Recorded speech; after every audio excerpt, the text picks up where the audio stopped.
Hello बच्चों, कैसे हैं आप लोग। देखिए, पिछली क्लास में हम लोगों ने बात करी थी ऑर्बिटल कंसेप्ट की और हम लोगों ने एक्साइटेशन थ्योरी को देखा था। ठीक, हम लोगों ने उस क्लास को वहीं पर छोड़ दिया था क्योंकि काफी टाइम हो चुका था। बट हमारी एक्साइटेशन थ्योरी में अभी बहुत सारी बातें और बची हुई हैं। आज हम ढेर सारे क्वेश्चन भी करेंगे और उस थ्योरी को ध्यान से समझेंगे। क्लियर है? चलिए, तो मैं एक केस और लेता हूं आप लोगों के लिए जिसमें आपको मजा आएगा।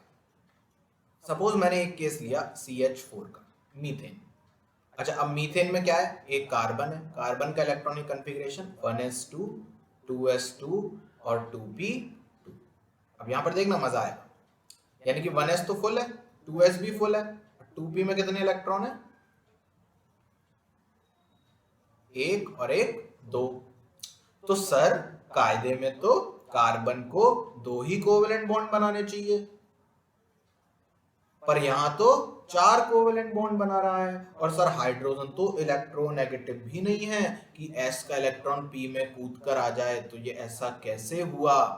तो बेटा, s से p में जंप करने के लिए कोई भी इलेक्ट्रोनेगेटिव एलिमेंट की जरूरत नहीं है। s से अगर p में इलेक्ट्रॉन जा रहा है तो excitation possible at any cost. अरे, ये तो नया रूल जोड़ दिया आपने। बिल्कुल, एक नया रूल जोड़ दिया। तो अब तीन बातें हो गई। क्या क्या? तीन बातें क्या क्या हो गई कि एक्साइटेशन के लिए सबसे पहले तो एम्प्टी ऑर्बिटल होना चाहिए। अब कल की बात याद दिला रहा हूं मैं आपको।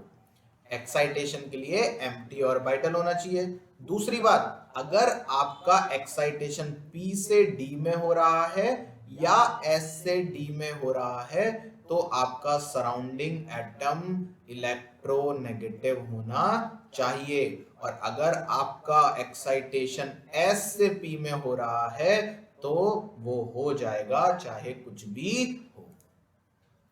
तो जब कार्बन को चार चार हाइड्रोजन दिखे तो कार्बन ने अपने s वाले इलेक्ट्रॉन से कहा, सुनो, मुझे अपने एक इलेक्ट्रॉन दे दो। तो s ने कहा, ठीक है, मुझसे एक इलेक्ट्रॉन लेकर अपने p में डाल लो। उसने p में डाला और H के साथ कंबाइन हो गया और इस तरीके से बना हमारे पास मीथेन। क्लियर? तो एक ये पॉइंट रह गया था, कल की क्लास में हमने इसकी भी बात कर ली। ठीक, अब चलिए कुछ क्वेश्चंस करते हैं हम लोग ताकि आपको मजा आए। तो बहुत छोटे छोटे क्वेश्चन से शुरुआत करूंगा। आपको क्या बताना है? आपको हर कंपाउंड में, जो भी मैं आपको कंपाउंड दूंगा, अब पहले आप उसका स्ट्रक्चर बनाएंगे, फिर उसमें मुझे नंबर ऑफ सिग्मा बॉन्ड बताएंगे, नंबर ऑफ पाई बॉन्ड बताएंगे और टोटल लोन पेयर बताएंगे। ये तीन बातें आपको मुझे बतानी है। सिग्मा और पाई की कल हम लोगों ने बात कर ली थी डिटेल में। चलिए, तो सबसे पहले मैंने आपको बोला, सपोज CH4 ही बोल दिया, तो इसका स्ट्रक्चर बनाए पहले, है ना। अब इसमें 4 सिग्मा है, 0 पाई है और 0 लोन पेयर है। सही है? तो अब वीडियो को पॉज करें और सब आपको खुद ही करने हैं। XeF4, Xe की आउटर मोस्ट शेल में कितने इलेक्ट्रॉन होते हैं? 8, जिसमें से 4 फ्लोरीन ने शेयर कर लिए, 2 लोन पेयर बच गए। 2 लोन पेयर, 4 सिग्मा बॉन्ड और 0 पाई बॉन्ड। मैंने आपसे कहा C2H4 बनाइए, तो C2H4 का आपने स्ट्रक्चर बनाया, इथीन बोलते हैं इसको। गिने, 1 2 3 4 5। सिग्मा कितने हैं? 5। और पाई कितना है? 1। बस ये वाला डबल बॉन्ड में एक सिग्मा और एक पाई होते हैं, कल बताया था ना, एक पाई, 0 लोन पेयर। मैंने आपसे कहा C2H2 का बताइए, आपने कहा पहले स्ट्रक्चर बनाएंगे। अब स्ट्रक्चर मैं तुरंत बना रहा हूं, मैं मानकर चल रहा हूं कि आपको आते होंगे। आप जैसे ही मैं कंपाउंड लिखता हूं उसके बाद वीडियो को पॉज कर दो तुरंत जल्दी से और पहले खुद करके देखें। सिग्मा कितने? 1, और ये बीच वाला है इसमें केवल सिग्मा 2 और एक ये 3, क्योंकि पहला बॉन्ड हमेशा सिग्मा होता है। 2 पाई और 0 लोन पे। आगे बढ़ते हैं। मैंने आपसे कहा HF में बताइए, तो आपने कहा सर HF में फ्लोरीन के पास देखिए इतने सारे लोन पेयर हैं, तो 3 लोन पेयर, 1 सिग्मा, 0 पाई। मैंने आपसे कहा साइनोजन में बताइए, इसको बोलते हैं साइनोजन, CN2। साइनाइड का डाइमर, इसका स्ट्रक्चर बनाए सबसे पहले तो ये हो गया स्ट्रक्चर। नाइट्रोजन के पास ये रहे लोन पेयर, तो टोटल कितने हो गए? 2 लोन पेयर हो गए। सिग्मा गिनिए, एक इधर और एक इधर, 3 सिग्मा। 2 पाई इधर, एक ये वाला पाई और एक ये वाला पाई। ये सिग्मा कौन सा है? बीच वाला। ऐसे इधर बीच वाला सिग्मा है, ऊपर वाला पाई, नीचे वाला पाई, तो 4 पाई हो गए। तो 3 सिग्मा हो गए, 4 पाई हो गए। तो कुछ लोग ऐसा कह देते हैं कि हमेशा मॉलिक्यूल में सिग्मा बॉन्ड पाई से ज्यादा होंगे। ये वाली बात गलत है। देखो इसमें 4 पाई है, 3 सिग्मा, क्या दिक्कत है? आगे बढ़ते हैं, आप ही को करने हैं सारे। H4P2O7 फोस्फोरस का ऑक्सी एसिड है। इसका स्ट्रक्चर मैंने आपको सिखाया था कैसे बनाते हैं। सबसे पहले P डबल बॉन्ड O बनाइए। अगर आपसे ये नहीं बन रहा है इसका मतलब काम चोरी है, आपने अच्छे से नोट्स रिवाइज नहीं करे हैं। पहले जाइए पीछे के रिवाइज करिए नोट्स। कोई फायदा नहीं है आगे के लेक्चर देखने से अगर आपने पीछे की पढ़ाई नहीं करी है तो। OH OH OH और OH और एक ऑक्सीजन। ये लोन पेयर गिने, टोटल लोन पेयर, वीडियो को पॉज करके टोटल लोन पेयर जल्दी से।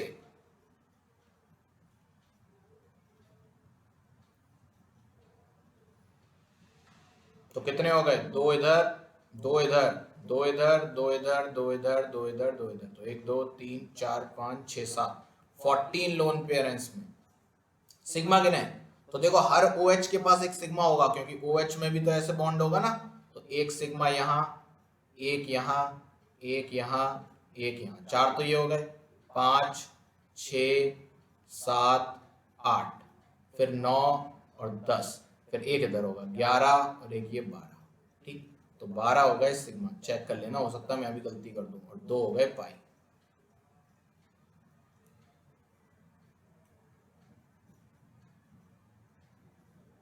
ठीक, चलिए आगे बढ़ते हैं। वीडियो को पॉज करें, खुद से करें। H3PO3, पॉज करें वीडियो को, खुद से करिए।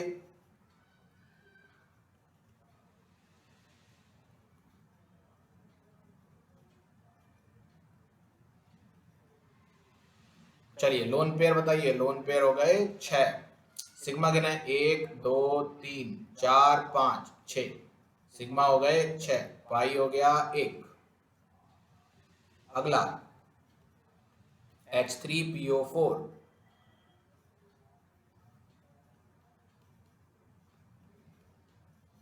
1 2 3 4 5 6 7, सिग्मा हो गए 7, पाई हो गया 1। लोन पेयर, हर ऑक्सीजन पर 2 2, हर ऑक्सीजन पर 2 2, तो हो गए टोटल 8। तो लोन पेयर हो गए टोटल 8। अगला इथेनॉल।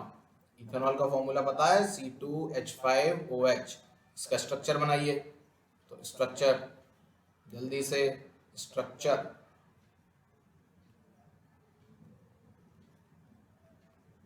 ये हो गया स्ट्रक्चर।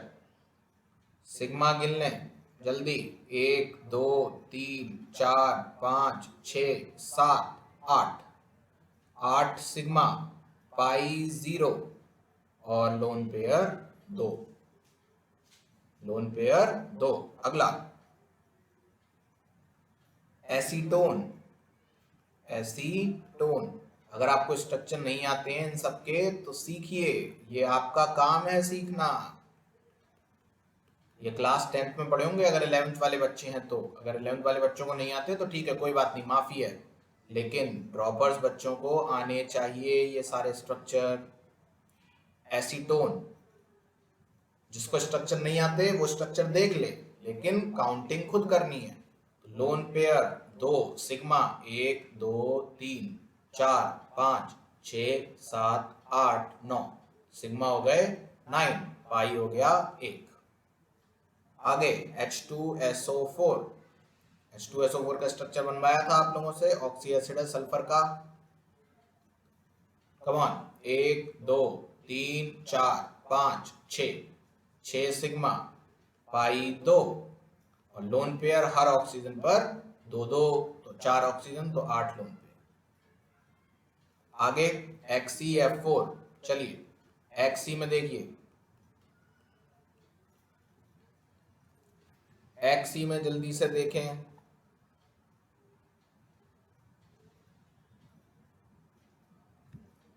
अच्छा एक्सी F4 तो हम लोग कर चुके हैं ना। अच्छा मैंने इसमें केवल आपको एक्सी पर बता दिए थे क्या लोन पेयर। ठीक है, इसको जरा ठीक करेंगे। फ्लोरीन पर भी तो है लोन पेयर, फ्लोरीन पर भी है लोन पेयर। बेटा टोटल लोन पेयर बताने थे, फ्लोरीन पर भी है, हर फ्लोरीन पर 3, 4 फ्लोरीन है तो टोटल हो गए 12, 12 और 2 टोटल 14 लोन पेयर है इस कंपाउंड में। इसलिए कह रहा हूं देखते रहिए आप लोग भी। तो XeF4 डन है ऑलरेडी। आगे बढ़ते हैं, अगला बेंजीन। पॉज करें वीडियो को, निकालें, अब ये बहुत इंपॉर्टेंट क्वेश्चन है। अब ये जो 3 क्वेश्चन करवाऊंगा लास्ट के, ये बहुत इंपॉर्टेंट है, तीनों नीट और जेई दोनों में आ चुके हैं। बेंजीन में टोटल सिंगल बॉन्ड और पाई बॉन्ड दोनों बताइए, सॉरी सिंगल सिग्मा बॉन्ड और पाई बॉन्ड दोनों, जल्दी से। बेंजीन का स्ट्रक्चर कुछ लोगों ने ऐसा बनाया होगा और वो शायद ये हाइड्रोजन दिखाना भूल गए होंगे, तो उनके 6 सिग्मा कम आए होंगे। चलिए सिग्मा गिनते हैं। पाई तो साफ साफ दिख रहा है, पाई 3 है, लोन पेयर एक भी नहीं है, 0। सिग्मा गिनते हैं, 1 2 3 4 5 6, ठीक। उसके बाद 7 8 9 10 11 12, सिग्मा हो गए 12, पाई हो गए 3, सिग्मा 12 पाई 3। चलें आगे, अगला C2CN4। C2CN4 स्ट्रक्चर सोचें सबसे पहले। देखिए ऐसा लग रहा है किसी ने C2H4 में से 4 हाइड्रोजन हटाकर उसकी जगह साइनाइड जोड़ दिए हैं। तो जैसा C2H4 का स्ट्रक्चर होता था उसकी जगह पर बस साइनाइड लगा दो जल्दी से। जहां पर हाइड्रोजन थे वहां पर साइनाइड लगा दीजिए, बहुत ही प्यारा स्ट्रक्चर है ये। और इसमें सिग्मा और पाई गिने, मजा आ जाएगा आपको। देखिए 1 2 3 4, 4 सिग्मा, 5 6 7 8 9, सिग्मा कितने हैं 9। लोन पेयर गिनिए 1 2 3 4, लोन पेयर कितने हैं 4। पाई गिने 2 4 5 2 7 और 2 9, अरे वाह पाई भी 9। तो इसमें पूछा था सिग्मा और पाई का रेशियो बताइए इस क्वेश्चन में, 1:1। ये जेई में भी आ चुका है और नीट में भी आ चुका है। सिग्मा और पाई का आपसे रेशियो पूछा था, क्या हो गया 1:1। अगला एक लास्ट, ये भी जेई में आया है और नीट में भी आया है, ऑर्गेनिक में मिलेगा आपको एक जगह। मेसेटिलीन, मेसेटिलीन में बताना है आपको सिग्मा और पाई बॉन्ड। मेसेटिलीन क्या होता है, मेसेटिलीन होता है ये बेंजीन की अल्टरनेट पोजीशन पर अगर मैं CH3 लगा दूं तो उसको बोलते हैं मेसेटिलीन। जिसको नहीं आते नाम वो लिखे, स्ट्रक्चर बनाए और अब शुरू हो जाए। वीडियो को पॉज, तुरंत सिग्मा और पाई गिने जल्दी से। चलिए देखते हैं। अब जिन लोगों ने भी काउंट करा होगा उन्होंने पक्का एक गलती करी होगी, क्या ये हाइड्रोजन खा गए होंगे, आपके 3 सिग्मा कम आए होंगे। अगर ये गलती आप कर रहे हो तो अब आप सतर्क हो जाएं इन क्वेश्चन में, ये क्वेश्चन आपको गलती करवाने के लिए ही दिए जा रहे हैं। करें इस क्वेश्चन को। चलिए अब गिनते हैं 1 2 3 4 5 6 7 8 9 10 11 12 13 14 15, 15 ये और 6 अंदर के, तो सिग्मा हो गए 15 + 6 दैट इज 21। 15 + 6 that is 21। एक बार फिर से गिनेंगे कहीं कुछ गड़बड़ ना हुई हो। 1 2 3 4 5 6 7 8 9 10 11 12 13 14 15, 15 और 6 अंदर के कितने हो गए 21। पाई कितने हो गए 3।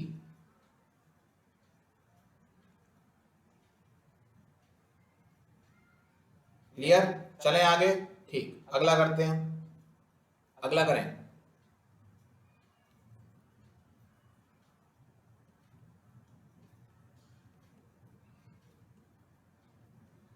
चलिए इसमें गिनिए टोटल सिग्मा और पाई सब बताइए। तो पाई तो जीरो, लोन पेयर हर क्लोरीन पर 3 3, तो 6 क्लोरीन है, 6 3 18, लोन पेयर हो गए 18। सिग्मा गिने सिग्मा, वीडियो को पॉज करके सिग्मा। आशा करते हैं आप लोगों ने गिन लिए होंगे। और आपके कितने सिग्मा आए? क्या आपके 12 आए? अगर 12 आए हैं तो इसका मतलब गड़बड़ है, सिग्मा 18 आएंगे। क्यों? एक हाइड्रोजन आप फिर खा गए। कार्बन की वैलेंसी 4 होनी चाहिए, ये आपको देखना पड़ेगा। ठीक है, तो इसमें कितने होंगे? सिग्मा 18, 6 क्लोरीन के साथ, 6 हाइड्रोजन के साथ और 6 आपस में। ठीक, तो एक छोटी सी एक्सरसाइज थी लेकिन बहुत ही एलिमेंट्री और बहुत ही इंपॉर्टेंट एक्सरसाइज थी जो आपको सिग्मा और पाई का ज्ञान कराती है। ठीक है, चलिए अब हम आगे बढ़ते हैं। अब बड़े ध्यान से देखना, एक बहुत ही इंपॉर्टेंट कंसेप्ट बताऊंगा मैं आपको, लेकिन वो कंसेप्ट आया कहां से पहले उसको समझते हैं। हम फिर से CH4 की तरफ जाते हैं। जब लोगों ने CH4 की ज्योमेट्री चेक करी कि मतलब CH4 दिखता कैसा है, तो लोगों को पता चला कि CH4 का जो स्ट्रक्चर होता है वो ऐसा नहीं होता। मतलब ये स्ट्रक्चर नहीं है, इसके बॉन्ड ऐसे 90 डिग्री के एंगल पर नहीं होते। इसके जो बॉन्ड होते हैं वो होते हैं ऐसे। ये बिल्कुल ऐसे समझो, ये ट्राइपॉड की तरह है। ये ऐसे जैसे पिरामिड होता है ना, या आपका स्टूल जो होता है जैसे ट्राइपॉड होता है, बिल्कुल उस तरीके से ये 3 बॉन्ड है। ठीक, 3D में इमेजिन करने की कोशिश करिएगा और ये बॉन्ड ऊपर है। ठीक है, तो इस शेप को बोला जाता है टेट्राहेड्रल शेप। इस शेप को बोलते हैं टेट्राहेड्रल शेप। ठीक, तो एक्चुअली में मीथेन का स्ट्रक्चर ऐसा ना होकर 3D स्ट्रक्चर होता है जो कि टेट्राहेड्रल होता है। पहली बात, ये चीज लोगों ने ऑब्जर्व करी, ऐसा होता है। ठीक, इनके बीच में जो ये एंगल होता है HCH बॉन्ड के बीच का ये जो एंगल है, इसको बोलते हैं बॉन्ड एंगल, क्योंकि ये बॉन्ड के बीच का एंगल है। ये आता है 109 डिग्री 28 मिनट। 109 डिग्री 28 मिनट ये आपका एंगल है। ठीक, अच्छा, तो लोगों ने ऑब्जर्व कर लिया। ठीक है, लेकिन एक गड़बड़ हुई। क्या? CH4 बना कैसे होगा?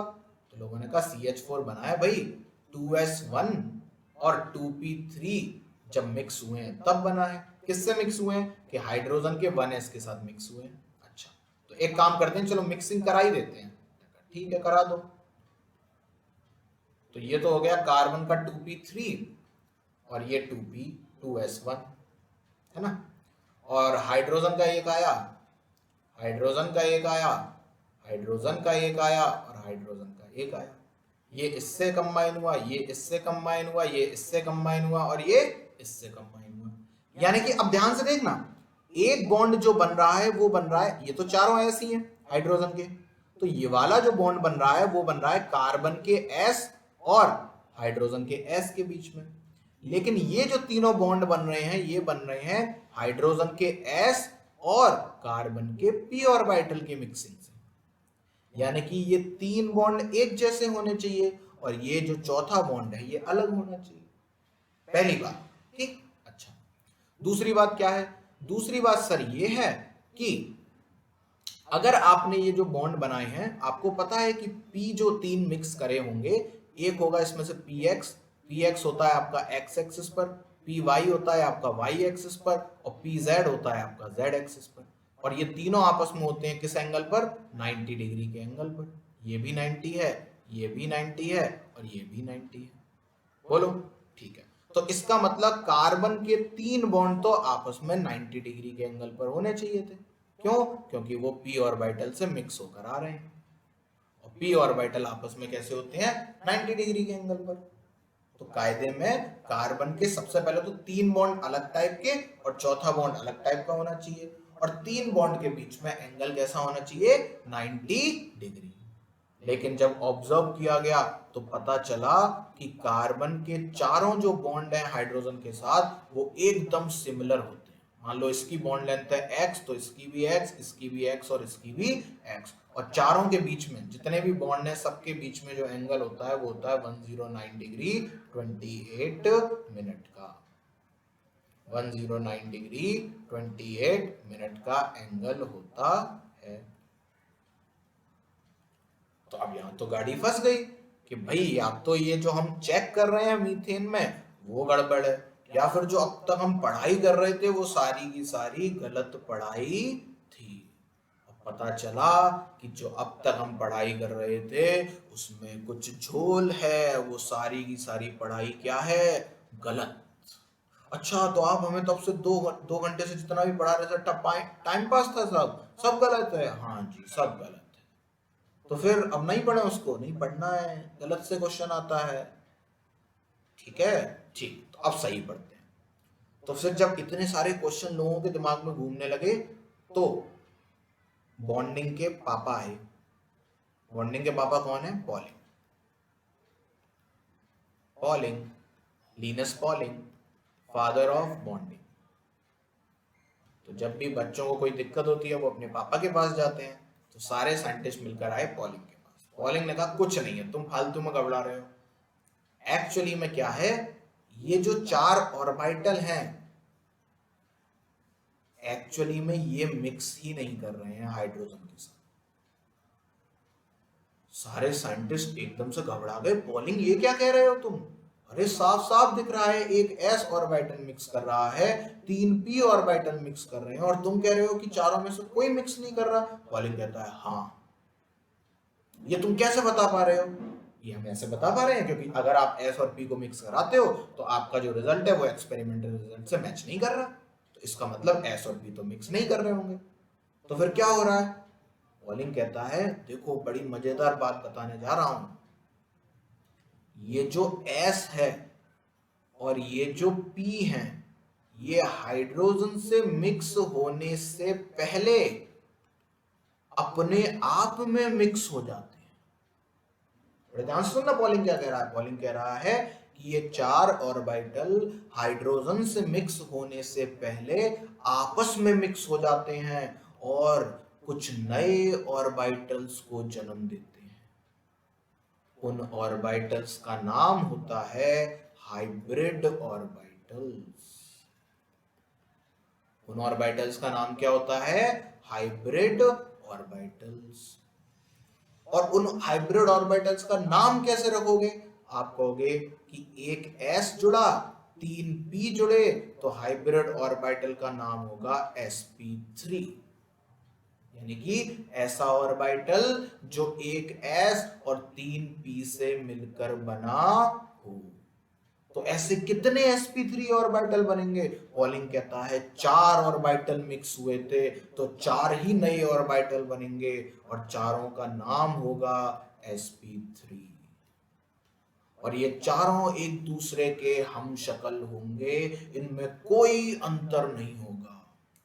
अरे वाह।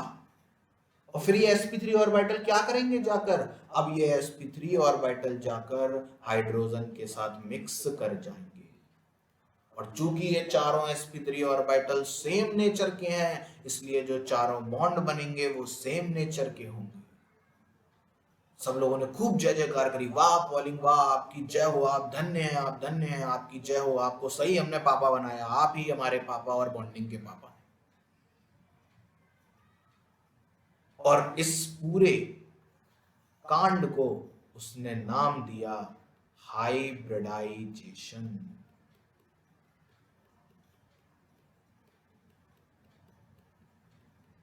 इस पूरे कांड को उसने क्या नाम दिया, हाइब्रिडाइजेशन। अच्छा, अब एक बात ध्यान से सुनना,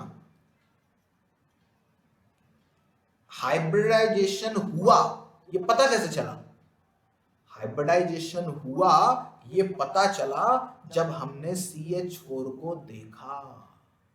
अगर हम CH4 को देखते ही नहीं तो हमको पता ही नहीं लगता कि CH4 की ज्योमेट्री टेट्राहेड्रल होती है।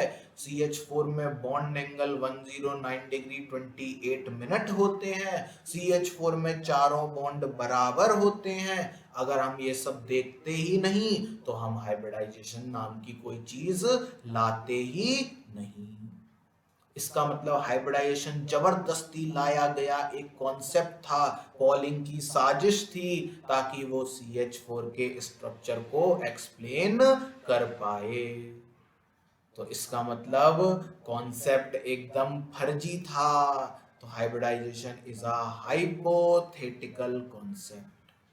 ऐसी कोई चीज दुनिया में नहीं होती। ये पॉलिंग के द्वारा मनगढ़ंत बनाई हुई कहानी है। Hybridization is a hypothetical concept। ठीक। दूसरी बात, ज्योमेट्री गवर्न्स द हाइब्रिडाइजेशन,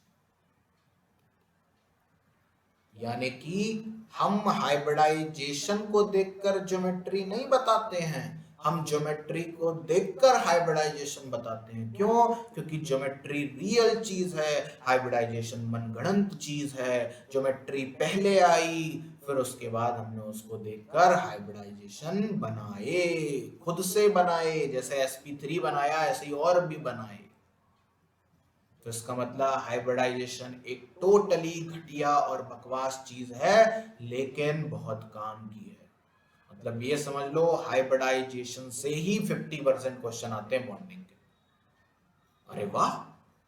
तो इसका मतलब जब भी हमसे हाइब्रिडाइजेशन पूछा जाएगा तो हम पहले लैब में जाके ज्योमेट्री सर्च कर कर आएंगे? बिल्कुल नहीं, हम उल्टा सीखेंगे, हाइब्रिडाइजेशन से ज्योमेट्री निकालना सीखेंगे। लेकिन एक्चुअली में ऐसा नहीं होता।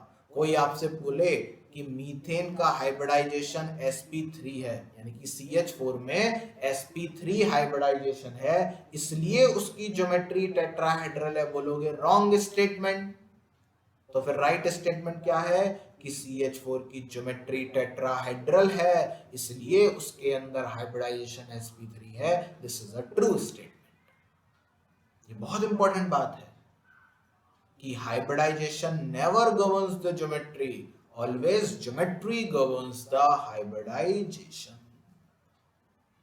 ठीक, ये वाली बात समझ आ गई? इस बात को लिख लीजिएगा, ये बात आप आज से 1-2 हफ्ते बाद भूल जाएंगे।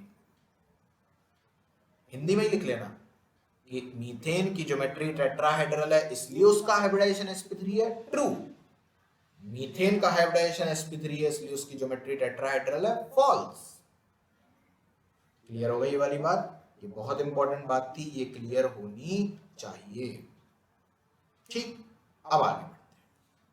तो अब सबसे पहले हम लोग हाइब्रिडाइजेशन की डेफिनेशन लिखते हैं। चलिए, अब प्रॉपर्ली हेडिंग लगा लीजिए आप लोग, हाइब्रिडाइजेशन। अब लिखेंगे इसकी डेफिनेशन। लिखें, the phenomena of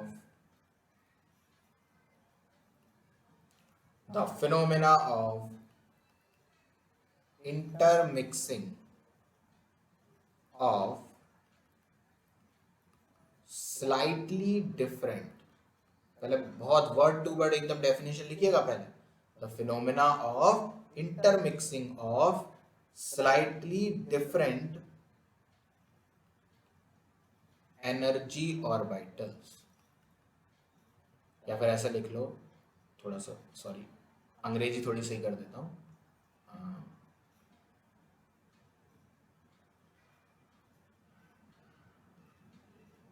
The phenomena of intermixing of orbitals of different energy, of slightly different energy, ऐसे लिखो। वर्ड्स पर बहुत अच्छे से ध्यान दीजिएगा। The phenomena of intermixing of orbitals of slightly different energy so as to distribute या फिर to redistribute their energy, to redistribute their energy। मैं बना रहा हूं आप लोगों के लिए definition word to word. The phenomena of intermixing of orbitals of slightly different energy so as to redistribute their energies, resulting in the formation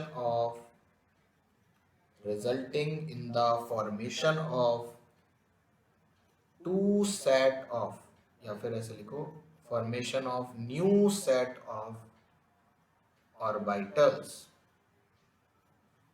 of equivalent energies and shape. अब पूरी डेफिनेशन को दोबारा से अच्छे से पढ़ें और इसको डिकोड करें. क्या हाइब्रिडाइजेशन क्या है? हाइब्रिडाइजेशन का मतलब है इंटरमिक्सिंग ऑफ ऑर्बिटल. कौन से ऑर्बिटल करे थे अभी हमने मिक्स? एस और पी. ठीक. Of slightly different energy. Obvious सी बात है. अब ऐसा मत करना कि 2s को आप 3p से मिक्स कराने चल दो. ना ना ना, सेम ही शेल के होने चाहिए. 2s 2p से कराइए, 3s 3p और 3d से करा लीजिए. मतलब सेम शेल के, मतलब एनर्जी लगभग स्लाइटली डिफरेंट चलेगी लेकिन लगभग सेम ही होनी चाहिए. ठीक. तो phenomena of intermixing of orbital. कौन से ऑर्बिटल? स्लाइटली डिफरेंट एनर्जी के. किस लिए? To redistribute their energy. उनकी एनर्जी को रीडिस्ट्रीब्यूट करने के लिए. उससे क्या होगा? नए सेट ऑफ ऑर्बिटल्स बनेंगे जिनको हमने नाम दिया था sp3, और जो कि चारों एक दूसरे से सिमिलर होंगे शेप में, साइज में, एनर्जी में. तीनों चीजें सेम होंगी, शेप, साइज और एनर्जी. जो पहले मिक्स करे थे उनमें आपको पता ही है, एस न्यूक्लियस के क्लोज होता है, एस की एनर्जी कम होती है, पी न्यूक्लियस से दूर होता है, पी की एनर्जी ज्यादा होती है. पी ऊपर होगा, एस नीचे होगा. लेकिन जो 4 sp3 बने, इनकी एनर्जी समान होगी. क्लियर हो गई बात? ये है हाइब्रिडाइजेशन की डेफिनेशन. अब आगे बढ़ते हैं. अब हेडिंग लगाओ, features of hybridization. Features of hybridization. क्या क्या फीचर है देखिए. जो हाइब्रिड ऑर्बिटल्स बनेंगे, number of hybrid orbital will be equals to number of atomic orbital mixed. जितने ऑर्बिटल मिक्स करोगे उतने ही हाइब्रिड ऑर्बिटल बनेंगे. 4 ऑर्बिटल मिक्स करे थे, एक s और 3 p, तो 4 ही नए हाइब्रिड ऑर्बिटल बने. अगर मान लो आप एक s और 2 p को मिक्स करते तो नाम हो जाता sp2 और कितने बनते? 3. क्यों? क्योंकि आपने 3 ऑर्बिटल मिक्स करे. तो अभी हम पूरी लिस्ट बनाएंगे इसकी कि क्या नाम होगा, कौन सा बनेगा, पर उससे पहले कुछ फीचर्स लिख लेते हैं. ठीक. दूसरी बात, जो हाइब्रिडाइज्ड ऑर्बिटल होंगे, जो हाइब्रिडाइज्ड ऑर्बिटल होंगे, उनकी शेप और उनकी एनर्जी क्या होगी? सेम. उनकी एनर्जी सेम बोल लो या इक्विवेलेंट बोल लो. उनकी एनर्जी कैसी होगी? इक्विवेलेंट. ठीक. अच्छा, अरे भैया हाइब्रिड ऑर्बिटल बना रहे हो तो बनाने का कोई फायदा तो होना चाहिए. क्या फायदा हो सकता है? हाइब्रिड ऑर्बिटल हमेशा प्योर ऑर्बिटल से स्ट्रॉन्ग बॉन्ड बनाता है. इस बात को मतलब बड़े बड़े अक्षरों में लिखो. देखो, hybrid orbitals forms stronger bond. Hybrid orbitals form stronger bond. Stronger bond क्यों बन रहा होगा? क्योंकि इफेक्टिव ओवरलैपिंग हो रही होगी, मतलब अच्छी ओवरलैपिंग हो रही होगी. जितनी अच्छी ओवरलैपिंग होगी उतना ज्यादा एक दूसरे में घुसेंगे, जितने ज्यादा एक दूसरे में घुसेंगे उतना ज्यादा प्यार बढ़ेगा, उतना ज्यादा बॉन्ड स्ट्रॉन्ग होगा. तो hybrid orbitals form stronger bond than pure orbital. Pure orbital से हमेशा स्ट्रॉन्गर बॉन्ड ही बनेगा हाइब्रिड ऑर्बिटल्स का. क्लियर हो गई बात? अगला पॉइंट लिखें. अगला पॉइंट लिखें, मैं डिक्टेट कर रहा हूं, आप लोग लिखें. लिखें, these hybrid orbitals are directed in space. These hybrid orbitals are directed in space in some preferred direction to have minimum repulsion between electron pairs and thus a stable arrangement. Therefore, the type of hybridization indicates the geometry of molecules. जल्दी जल्दी बोल दिया, आप लोग video को पीछे ले जाकर इसको लिख लीजिए। ठीक, इस पॉइंट को पेंडिंग रखेंगे, इसको कल समझेंगे। ठीक है, बस इसको लिख लीजिए ताकि नोट्स कंप्लीट हो जाए, बाकी इसको समझेंगे कब? कल। अब अगली हेडिंग लगाइए, important condition for hybridization. Important condition for hybridization. अब हाइब्रिडाइजेशन के लिए इंपॉर्टेंट कंडीशन क्या है उनको देखते हैं। तो इंपॉर्टेंट कंडीशन फॉर हाइब्रिडाइजेशन, तो मैं डिक्टेट करूंगा, लिखें। Orbitals present in the valence shell of atom are hybridized. वही ऑर्बिटल हाइब्रिडाइज करेंगे, हाइब्रिडाइजेशन में पार्ट लेंगे जो वैलेंस शेल में इन्वॉल्व है। अंदर की शेल का कोई भी हाइब्रिडाइजेशन में पार्ट नहीं लेगा। तो orbitals present in the valence shell of the atom are hybridized, पहला पॉइंट हो गया। दूसरा, the orbitals undergoing hybridization should have almost equal energy। ये लिखना है सब आपको, ये पूछा जाता है। लिखें, the orbitals undergoing hybridization should have almost equal energy, यानी कि सेकंड शेल के आपस में मिक्स करें, थर्ड आपस में, सेकंड थर्ड से मिक्स होने नहीं जा सकता, थर्ड फोर्थ से मिक्स होने नहीं जा सकता, 1 2 से मिक्स होने नहीं जा सकता। ठीक है, तो आपस में अपनी शेल में अपने अपने ऑर्बिटल मिक्स करेंगे। ठीक है, ठीक। तीसरी बात, बहुत इंपॉर्टेंट बात, इस बात को ध्यान से लिखिएगा, लिखिए, प्रमोशन ऑफ इलेक्ट्रॉन, प्रमोशन के ब्रैकेट में एक्साइटेशन लिख लेना। ठीक, सही वर्ड प्रमोशन है। Promotion of electron is not essential condition prior to hybridization, यानी कि हाइब्रिडाइजेशन कराने के लिए प्रमोशन हो इलेक्ट्रॉन का, ये जरूरी नहीं है। इसका मतलब क्या है? इसका मतलब ये है कि हाइब्रिडाइजेशन में पूरा भरा हुआ ऑर्बिटल भी पार्ट ले लेगा, आधा भरा हुआ ऑर्बिटल भी पार्ट ले लेगा, और खाली ऑर्बिटल भी पार्ट ले लेगा। आपको कुछ कराने की जरूरत नहीं है। ऐसा क्यों हो रहा है?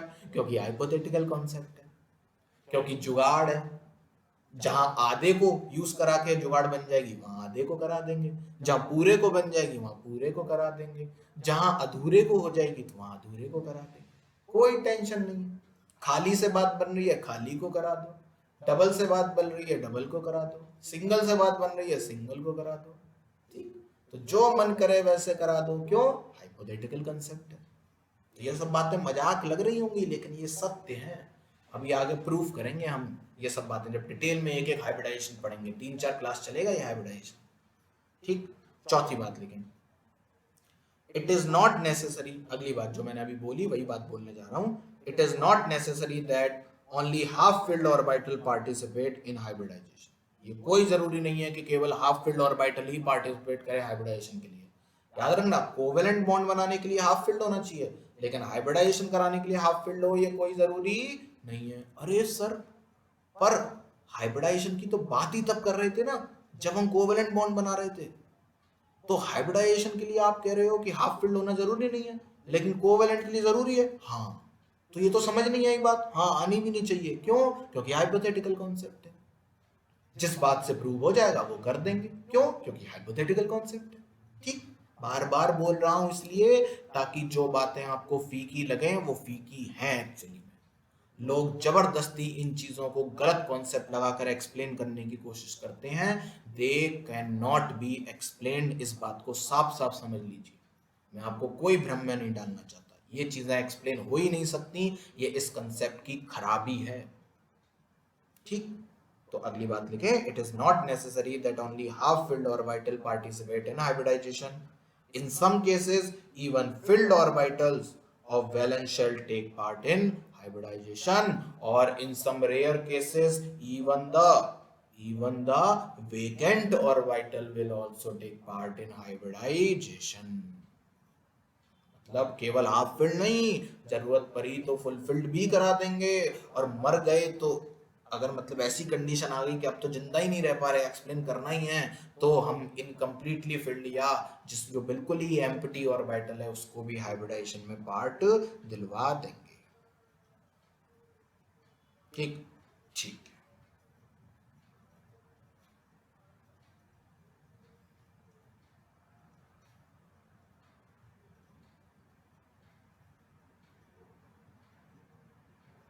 चलें आगे, ठीक चलते हैं।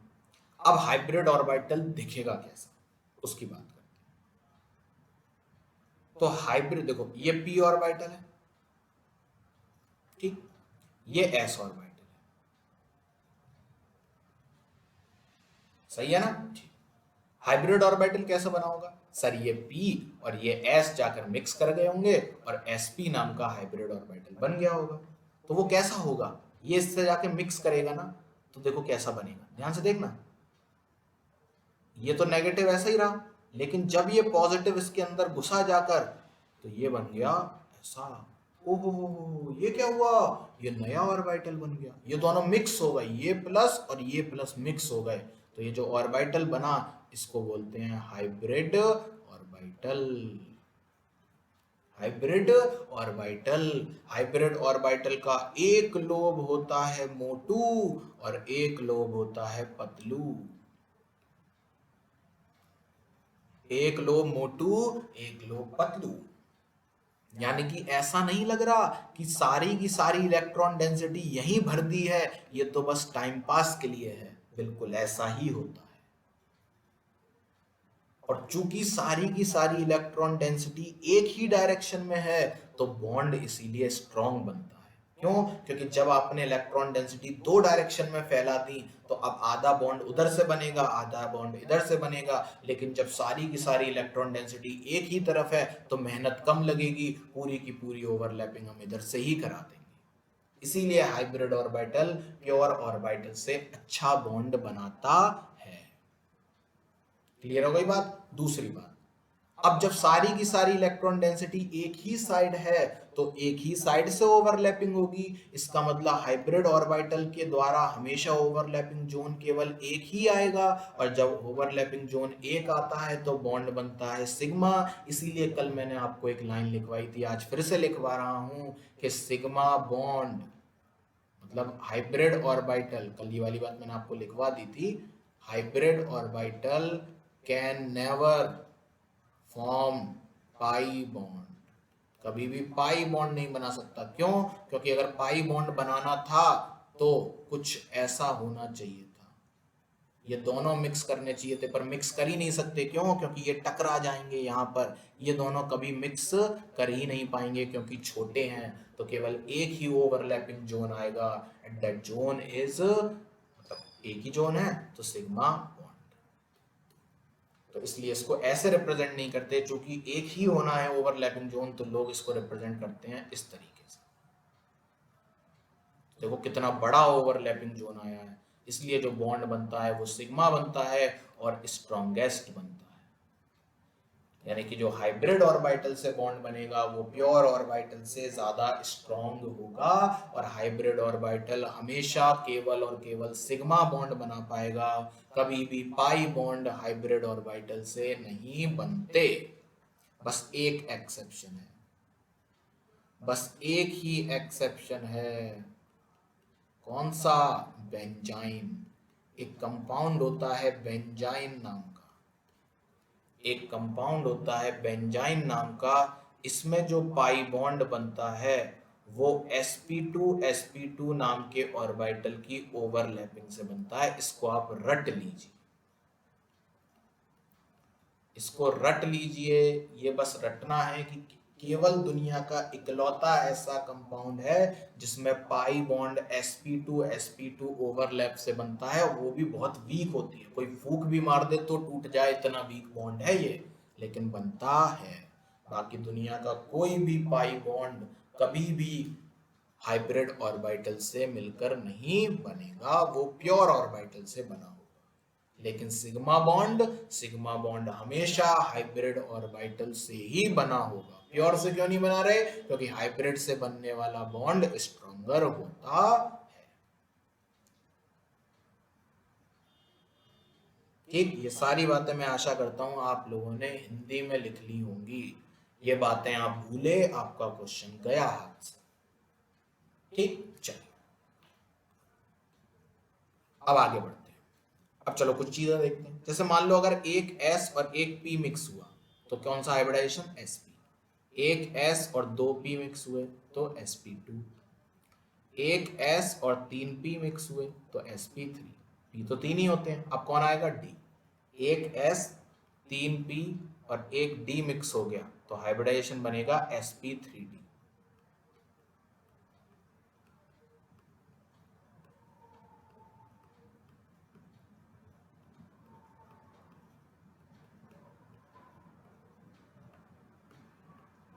बस हमारे कोर्स में यहीं तक है, इतने ही हाइब्रिडाइजेशन है हमारे कोर्स में, यानी कि 6 हाइब्रिडाइजेशन हमको पढ़ने हैं बस। sp, sp2, sp3, sp3d, sp3d2, sp3d3। ठीक है, चलिए अब कुछ और बात है।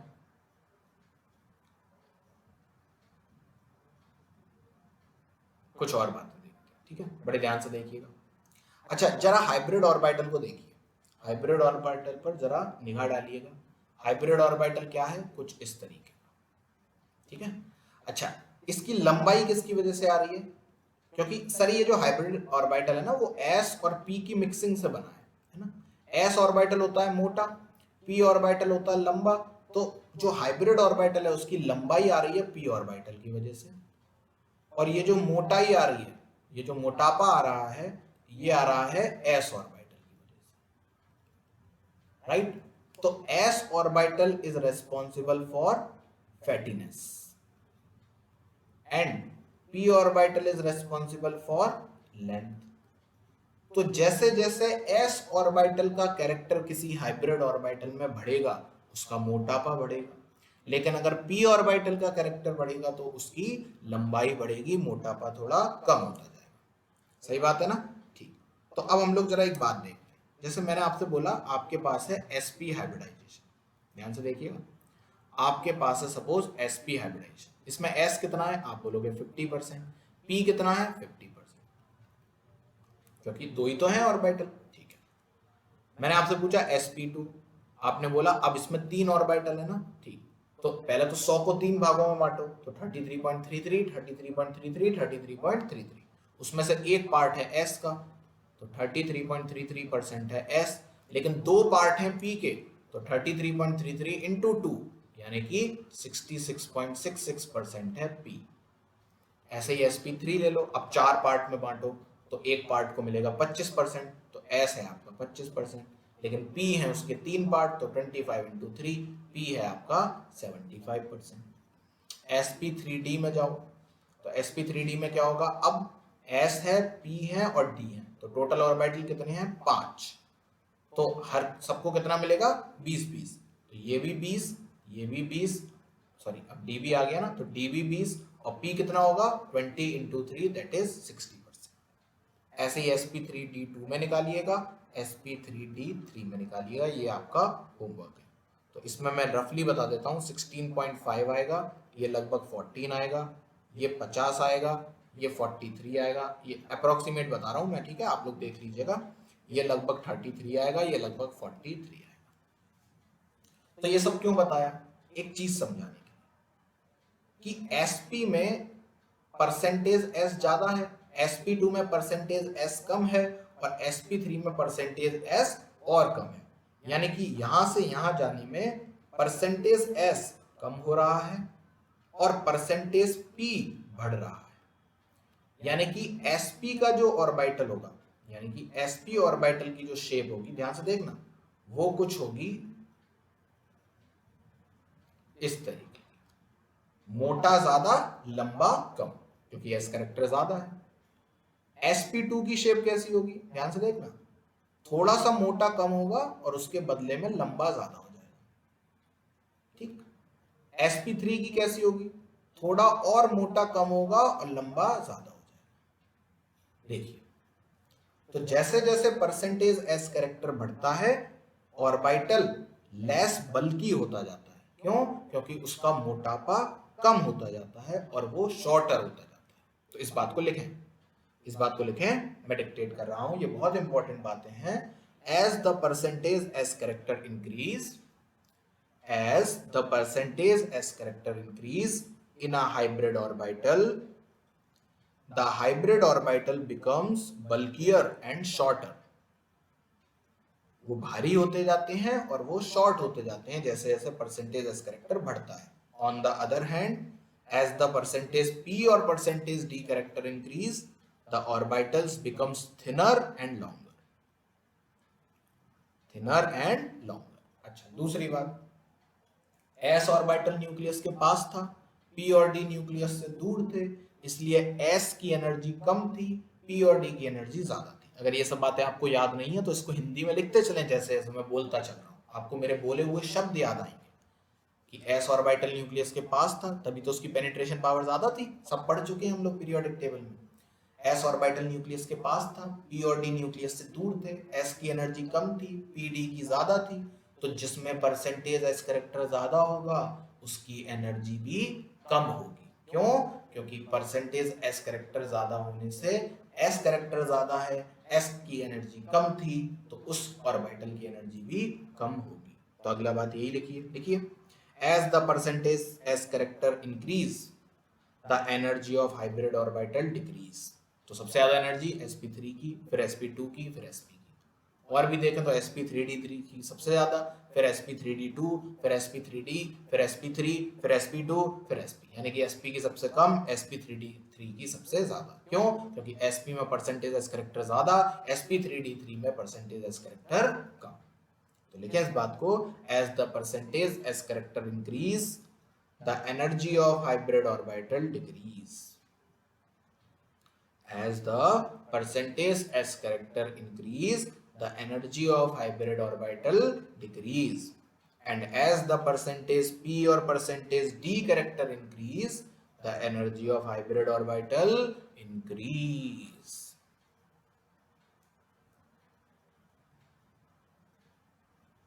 क्लियर? चलिए, तो अभी हाइब्रिडाइजेशन को यहीं पर रोकते हैं. कल हम लोग ट्रिक सीखेंगे हाइब्रिडाइजेशन निकालने की. पर आज एक मैं आपको बड़ा ही अच्छा एक और कंसेप्ट सिखाने जा रहा हूं, strength of overlapping. Strength of overlapping ये बीच में डाल लो कि कौन सी ओवरलैपिंग अच्छी होगी, कौन सी ओवरलैपिंग खराब होगी. अब ये देखते हैं. तो देखो, सबसे पहले तो overlapping is inversely proportional to size and directly proportional to directional character. इस बात को लिख लें पहले तो.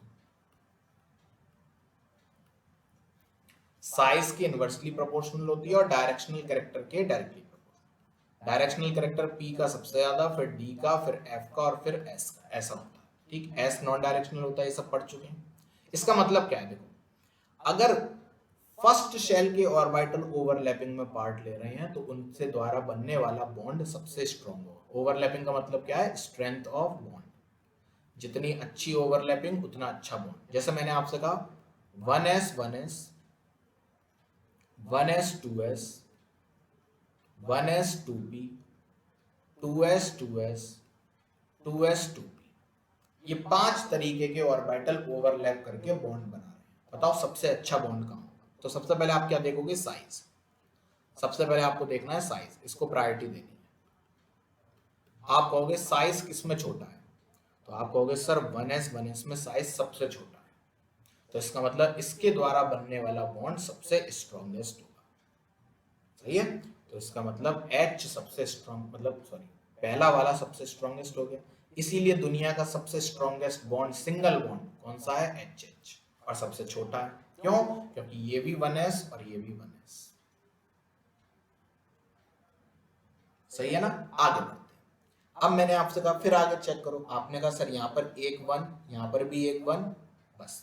तो यहाँ पर तो 2 2 आ गए, तो छोड़ो इनको. यहाँ पर एक एक 1 आ गए. अगला चेक करो. सर अगला यहाँ 2 है और यहाँ पर भी 2 है. ठीक, तो मैंने कहा साइज तो सेम ही है. आपने कहा बिल्कुल. तो अब आगे चेक करो, क्या किसी में p आ रहा है? आपने कहा हाँ सर, यहाँ पर SS तो कॉमन है लेकिन यहाँ पर p आ गया. तो p आ गया तो p वाला जीतेगा. तो 1 3, उसके बाद 2. अब आगे बढ़ते हैं. फिर यहाँ पर देखो, यहाँ 2 2 2 2. फिर से चेक करो क्या p आ रहा है? हाँ सर, 5 और फिर 4. ये हो गई आपकी ओवरलैपिंग. ये हो गई आपकी ओवरलैपिंग का ऑर्डर. और करेंगे, और करेंगे, लिख लीजिए, और करेंगे. अभी एक हो गया. चलिए आगे बढ़ते हैं. 1s 2p 4s 3d और 2p 3d इनमें करेंगे। तो सबसे पहले तो साइज देखें, क्या 1 किसी और में है? नहीं है, तो यानी कि ए तो जीत गया, 1 वाला था। क्या 2 है? 2 नहीं है, तो 3 जीत गया, यानी कि सी ऑप्शन। और फिर उसके बाद बी ऑप्शन, यानी कि यहाँ तो साइज से ही लग गया, क्योंकि यहाँ पर सबसे छोटा साइज था, उसके बाद यहाँ पर 2 सबसे छोटा था, और फिर यहाँ पर तीसरा था। तो ए सी बी। आगे बढ़े। एक एक्सेप्शन होता है इसमें, क्या? अगर साइज सेम होता तो पीपी वाले की डीडी वाले से ज्यादा होनी चाहिए थी, क्योंकि पी का डायरेक्शनल कैरेक्टर ज्यादा होता है। बोलिए, पीपी वाले की डीडी वाले से ज्यादा होनी चाहिए थी, और होती भी है। पीपी वाले की डीडी वाले से ज्यादा होनी चाहिए थी और होती भी है। क्यों? क्योंकि पी का डायरेक्शनल कैरेक्टर ज्यादा होता है डी से। लेकिन अगर पीडी और पीपी आ जाए तो कायदा कहता था कि पीपी की पीडी से ज्यादा होनी चाहिए थी, लेकिन पीडी की पीपी से ज्यादा हो जाती है। ये आपका एक्सेप्शन है, इसको आपको रटना है। यानी कि एक पी ऑर्बिटल और एक डी ऑर्बिटल मैच करें। जैसे फॉर एग्जांपल मैंने आपसे कहा कि 3p और 3d और 3p और 3p मिक्स करने जा रहे हैं, तो आप कहोगे सर साइज तो दोनों जगह 3 है, तो ये तो कैंसिल हो गया। अब डायरेक्शनल कैरेक्टर सर p का ज्यादा होता है, तो यहाँ पर p, यहाँ पर p, ये भी कैंसिल। अगला चेक करो, यहाँ d और यहाँ p, तो जीतना किसको चाहिए था? p को, लेकिन pd और pp में एक्सेप्शन है, pd जीत जाता है pp से। pd जीत जाता है pp से, तो आंसर ये ना होकर क्या हो जाएगा? आंसर हो जाएगा ये, यानी कि 3p 3d के द्वारा बनने वाला बॉन्ड 3p 3p से ज्यादा होगा। यहीं पर मैं ले लेता 3p 3p और 3p 4d। अब कोई एक्सेप्शन नहीं है, क्यों? क्योंकि यहां तो साइज ही बदल गया, साइज बढ़ गया, अब तो यही होगा। क्लियर? तो ये होती है आपकी स्ट्रेंथ ऑफ ओवरलैपिंग। तो इसको याद रखिएगा, ये बड़ा इंपॉर्टेंट कंसेप्ट था और बड़ा ही काम आता है। लोग अक्सर इसमें गलतियां कर देते हैं, लेकिन ये बहुत ही सिंपल है। एक और करवा देता हूं बस। चलिए एक बड़ा सा ऑर्डर ले लेते हैं, सबको लगा लेंगे।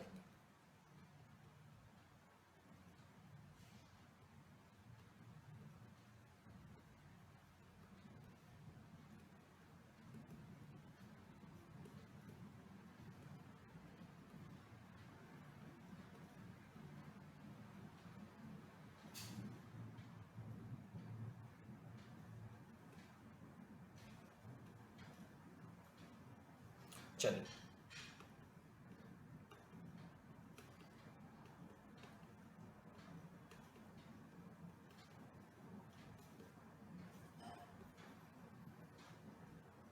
करें इसको। तो सबसे पहले साइज देखिए, यहाँ पर 1, यहाँ पर भी 1, और किसी में दोनों 1 1 है? नहीं, तो सबसे ज्यादा तो ए हो गया, सबसे स्ट्रॉन्ग ए। फिर चेक करें, हाँ इसमें एक 1 आ रहा है, तो ये जीत गया बाकी सबसे। फिर आएगा ए के बाद एच। अब 2 2 की बात करते हैं, यहाँ पर 2 2 हैं, क्या और किसी में बाकी के 2 हैं? नहीं, तो फिर आएगा बी। पहले तो साइज देखना है बस। अब चलिए आगे बढ़ते हैं, यहाँ 2 3, यहाँ पर 2 3, ठीक है। तो अब इन दोनों में चेक करते हैं, तो P का डायरेक्शनल कैरेक्टर ज्यादा, तो D पहले आएगा। फिर आएगा C, क्योंकि इसमें S आ रहा है, इसमें दोनों P हैं, P का डायरेक्शनल कैरेक्टर ज्यादा होता है, तो D और C। तो ये हो गया, ये हो गया, ये हो गया, ये हो गया और ये हो गया। आगे बढ़ते हैं, अब ये 3p 3d और 3p 3p, यहाँ एक्सेप्शन लगेगा, तो pd की pp से ज्यादा होती है अगर साइज सेम हो तो e ज्यादा होगा और f कम होगा। और उसके बाद यहाँ तो 4 ही आ रहा है, तो ये तो हार ही गया, ये g। ये हो गया पूरा ऑर्डर स्ट्रेंथ का। ठीक, तो आज हम लोगों ने काफी कुछ कर लिया, बहुत इंपॉर्टेंट बातें करी। कल की क्लास में हम लोग सीखेंगे हाइब्रिडाइजेशन निकालते कैसे। इतनी प्यारी ट्रिक सिखाऊंगा, आपके सारे फॉर्मूले फेल हो जाएंगे, लेकिन वो ट्रिक सदाबहार रहेगी। ठीक, लेकिन आज के लिए इतना ही। कंसेप्ट बहुत भारी भारी हैं ये, इन सबको अच्छे से रिवाइज करिए। अगर आप रिवीजन नहीं करेंगे तो बहुत दिक्कत हो जाएगी आपके लिए, कुछ समझ नहीं आएगा। ये बहुत भारी कंसेप्ट है और मैं पूरे कंसेप्ट आपको समझा रहा हूँ, कुछ भी काट पीट नहीं रहा। ठीक है, चलिए आज के लिए इतना ही। टाटा, सी यू, बाय बाय।